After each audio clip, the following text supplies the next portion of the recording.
Hi, I'm Alvalyn Lundgren. I'm an illustrator and graphic designer. I'm a portrait artist, and I work in watercolor and gouache. And I wanted to tell the story behind this painting, which I have titled Pinstripe Serenade. So I'm down at the LA County Museum of Art in Los Angeles, and in the park behind the museum, there's this street minstrel with a guitar, and he has a striped vest and a striped shirt, and he's all really well coordinated, and then there are strings on his guitar. And so there's this whole unified thing with these linear elements, and I thought, how cool. And then, of course, he's wearing a light-colored cowboy hat, and the light is just going all over the place. So I was really appreciating all of this, and of course, I took a few photos.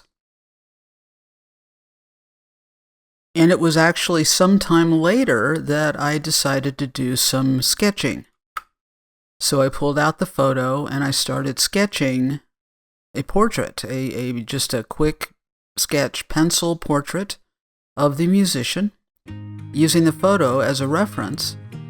And you can see here I am structuring the face. I started out with this not with gesturing in the head and the proportions and everything first. I just kind of started with the eyes, the bridge of the nose, and then built the drawing piece by piece from there. And here you can see I'm working on the ear and all the ins and outs, the valleys and canyons of the ear, and looking for familiar physiological landmarks to help me draw the ear accurately.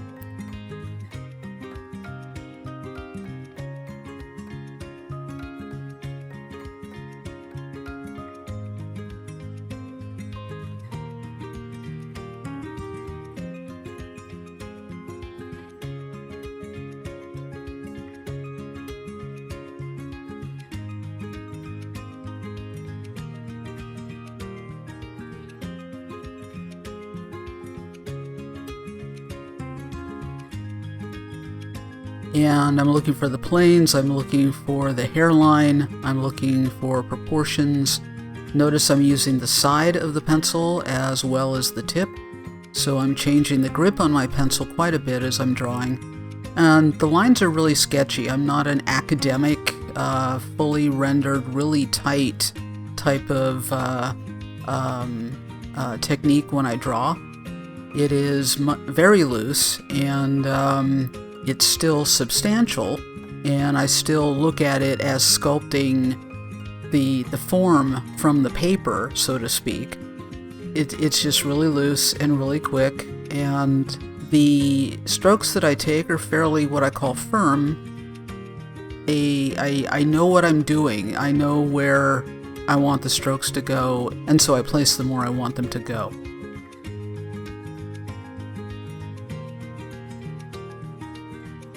And yes, the camera is bouncing around a little bit because it's in my other hand. Pencil in one hand, camera in the other. But you can see that I'm fleshing things out and building up the drawing, kind of getting...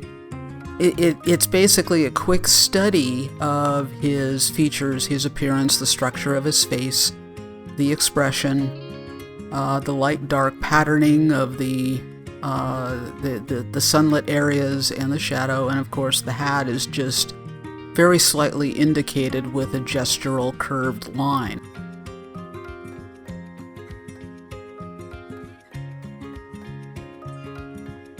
I don't worry about the color breaks. I don't worry about what color something is when I'm sketching like this. The dark tones versus the untouched paper area, that's just light and shadow. And it's light and shadow that reveal form. It is not color break. It is not different colors of things. So the primary issue, the priority issue is what is the light doing, what are the shadows doing, and how are they defining the form, or how are they describing the form.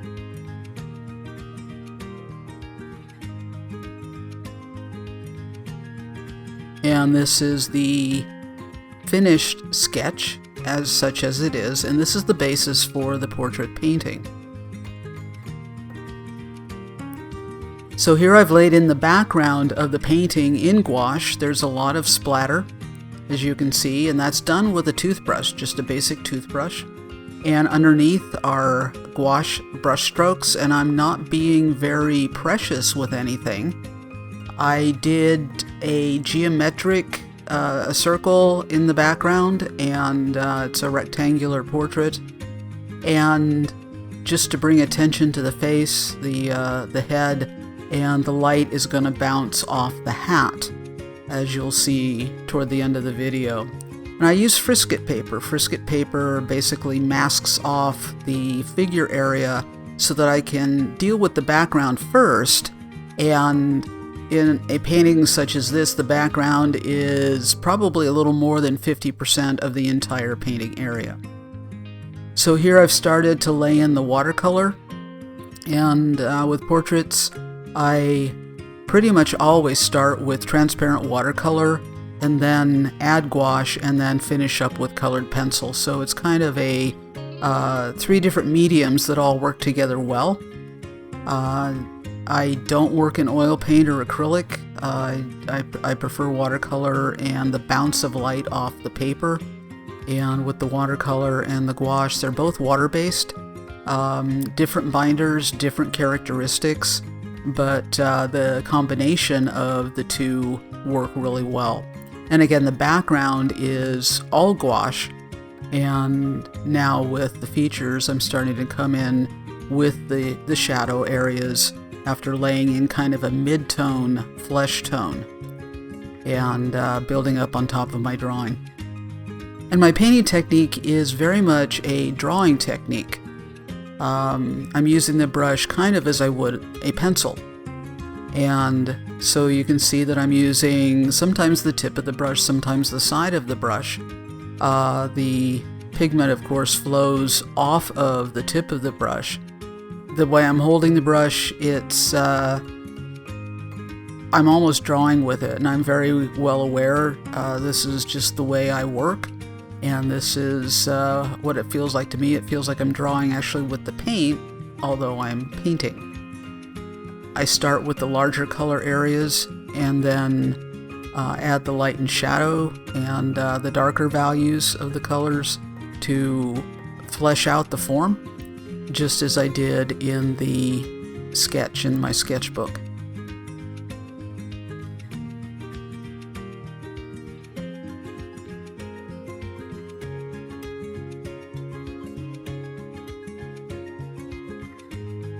I mainly use Winsor Newton watercolor and Winsor Newton gouache, simply because that's what I'm used to. They're basically my brands of choice when it comes to watercolor and gouache. I find that with both mediums, a good quality product is going to give you less headache.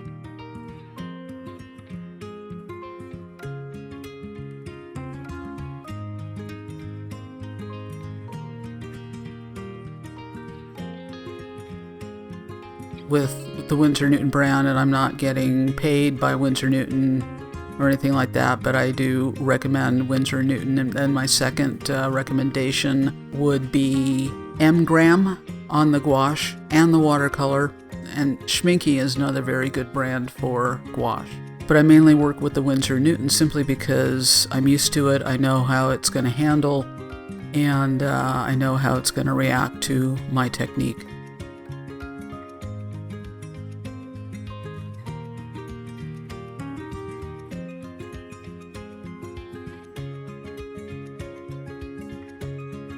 I'm using a short-handled watercolor brush. I believe this one is a Rosemary brand, which is a very good brand.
I'm kind of in there redefining the mustache and the light and shadow on the mustache. The way the hair grows, it actually is very three-dimensional.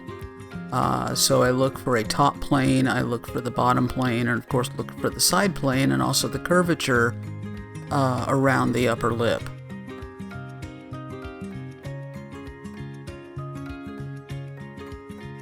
That is the top lip, which is pretty much always in shadow.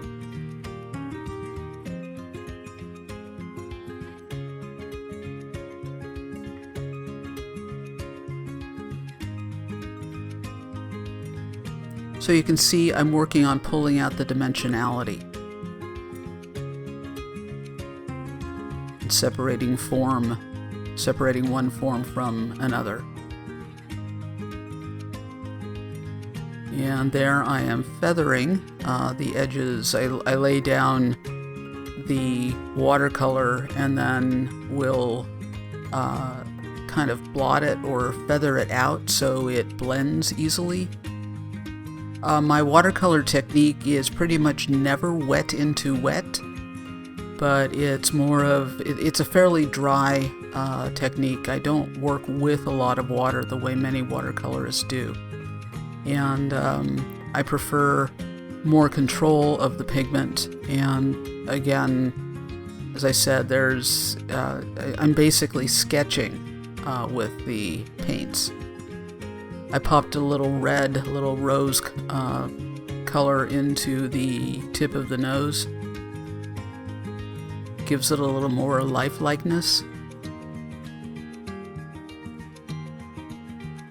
There, I had laid in some darker color, to give him a little more ruddiness to his complexion. And now I'm adding a little bit more yellow and a little bit more red and a little bit more brown. So I have the warmer areas of the flesh, the cooler areas of the flesh color, and basically I'm just manipulating back and forth. And kind of pushing and pulling the pigment with different proportions of the red and the yellow. The flesh tone for Caucasian, and of course this man is Latino, but his skin was fairly light.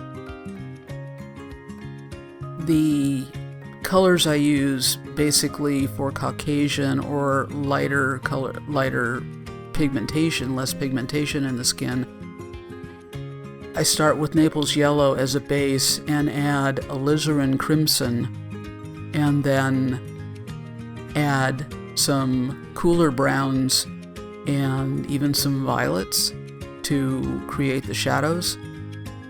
And then I do the color zones within the face, where the forehead is kind of yellow across the bridge of the nose, and the cheeks are usually going to be more red, and then the chin is usually going to be cooler.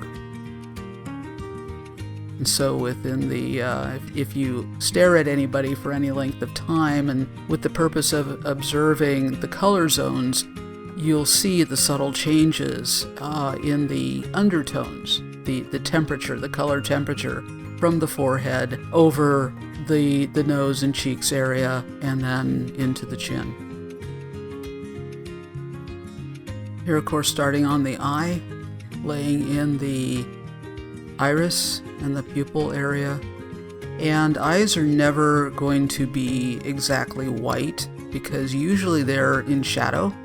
They're in shadow because the upper lid and the brow area are going to cast a shadow onto the eye. And the whites of the eyes are not usually white. They're usually slightly gray or a very light kind of yellowish gray. If you leave that area on the eye straight white, it's going to look really stark and unnatural. So I worked on this painting off and on probably for a couple weeks.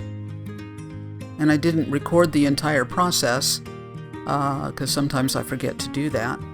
The background I did all in one session, and it probably took me 45 minutes, maybe an hour, a little more than an hour to do the background. And I'm actually not going to go back into the background and do much with it because it's basically done. So everything else is pulling out the figure from the background and creating that really strong separation.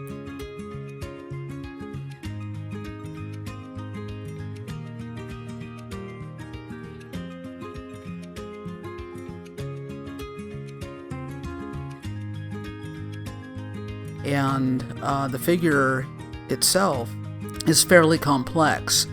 It's going to take me a number of hours to complete the painting. The development of this occurred over 10 days to 2 weeks.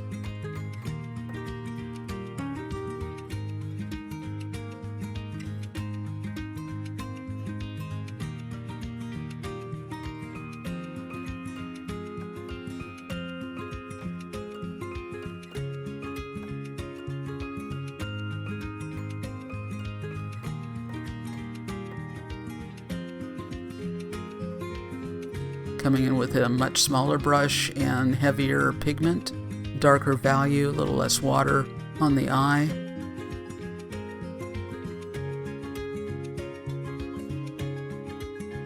And I'm using a smaller brush because the area that I'm painting is smaller. Of course, it's very good to have a variety of brush sizes so that you can lay in large areas quickly and then noodle out the details with the smaller brushes.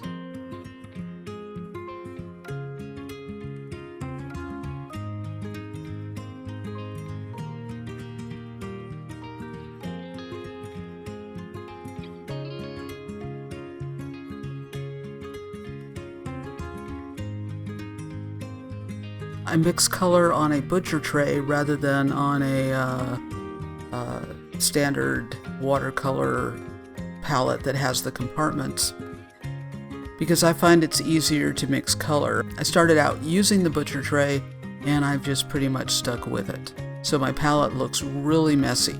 It cleans easily and I'm used to it, and I enjoy the way I can just pull colors together. It's a little harder to do that with a basic watercolor palette.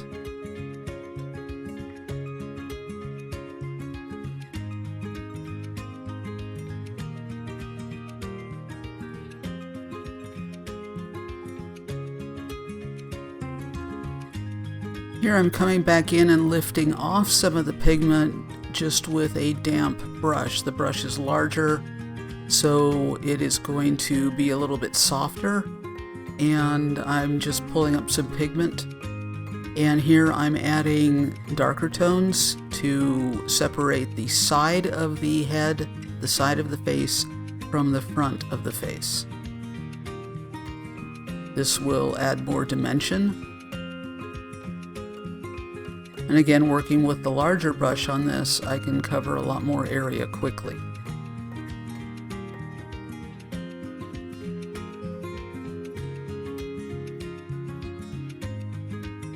Little bit of wet into wet technique.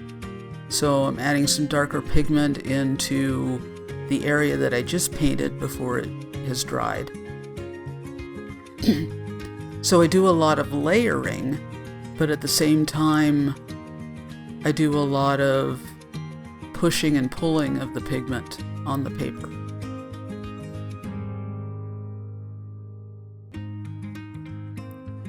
The paper, by the way, is an Arches watercolor paper. It is a cold press. I usually like to work with the 150 pound. And you can see off there to the side at the upper right, I use tacks rather than tape to adhere the paper when I stretch it. The board that it's stretched on is just a pine drawing board, very basic.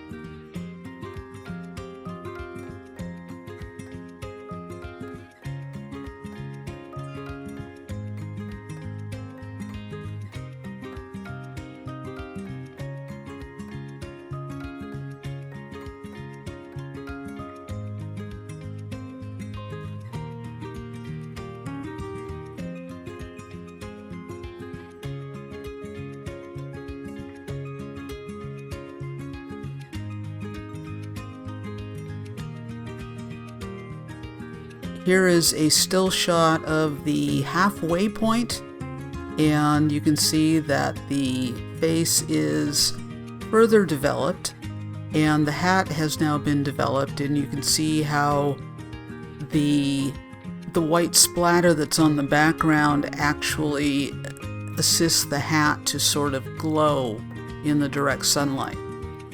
And I've got the light and shadow laid in on the shirt and the vest.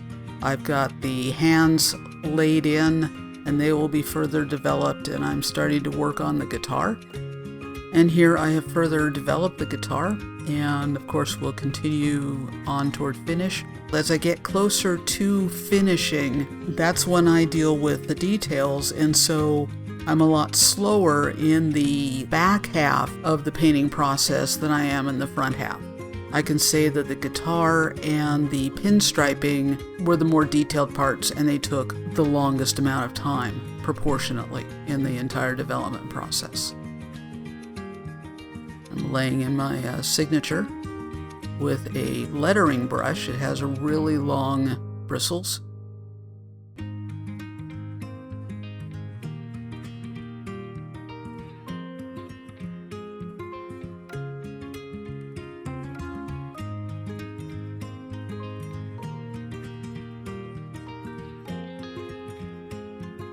And you can see all the strings and the pin stripes just kind of help unify everything.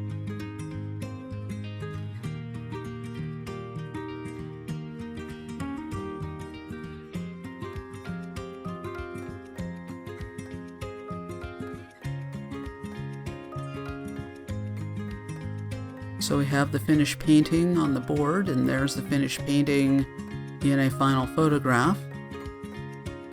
You can see the size. I'm putting it in a mat, and it went up on a wall in a community art show.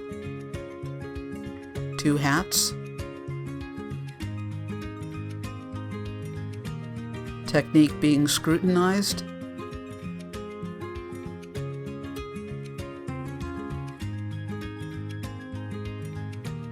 Thank you for watching. I appreciate you spending the time. Hope you learned something. And if you have any questions for me, you can certainly leave them in the comments, and I'm happy to answer them. And I've included links to the brushes, the watercolor, and the paper that I used in the description. And if you click on those links and make a purchase, I do receive a commission, and I appreciate that because it supports what I do.